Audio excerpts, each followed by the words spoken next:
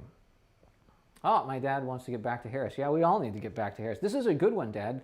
Number 32 on page 49 is, it's not silly like some of them, but it is really, ear-wise, this is pretty rough. Yeah, lots of large interval drums. It is really good training, and they're real music too, which is the thing. Is if you just play the notes, then that's not. It really feels bad to play the notes, but if you play it musically, then it's like you're a string player, right? And this is so much easier for them. They're worried about intonation and all that kind of stuff, the same as we are, but getting around the instrument is a little bit easier. I mean, it's not. They have a lot of other things to do, but this is more idiomatic, is the way to say it. So, well, maybe I'll try to finish this off, since I've only got that much to do. I think that's wrong. That's right.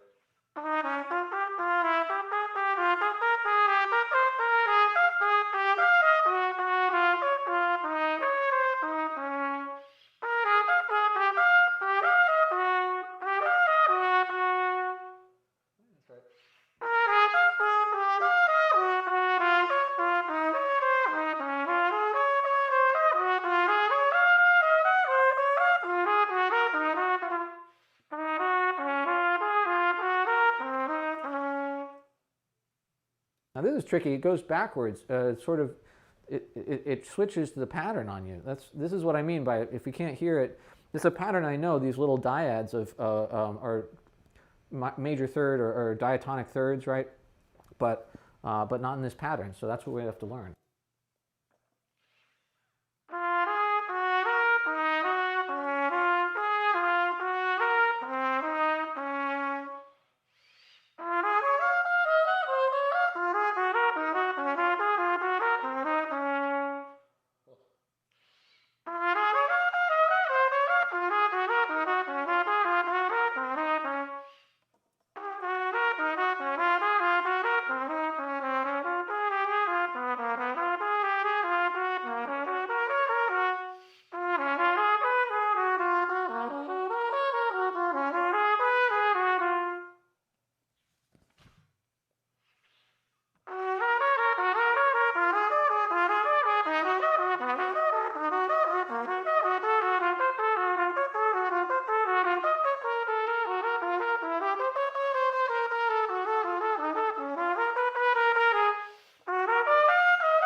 So I still need a little while to get the overarching sounds in my head. Like I said, it's been a couple of weeks since we worked on this page. I can still feel the fingerings working for me, but I just missed that E natural that I'm going to mark in while I'm talking, because I'm sure to do it again the next time I come back here.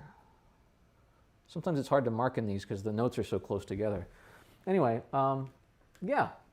So I'll try to put all this together in my own practice sessions, and maybe I can play it. I always promise to do that and then forget, but you never know.